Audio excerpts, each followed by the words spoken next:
What is up, folks? Welcome to the deck. It has been far too long and we have not barbecued together, so we're going to remedy that right now. We are doing feta stuffed lamb burgers with a creamy tzatziki. It's going to be bomb. Okay, let's get cracking on with these burgers. Into the lamb meat, we're going to put onions, garlic, olives, a little bit of fresh oregano, and some beautiful crumbled feta. Okay, next up, form these burgers. Get the barbecue rippin' hot. Burgers on, then we'll chat tzatziki.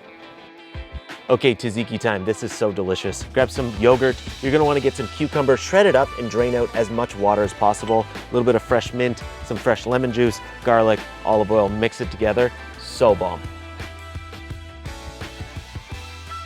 All right, burgers are done. Let's plate up.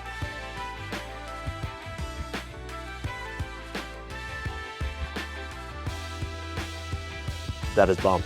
Make that. Make it.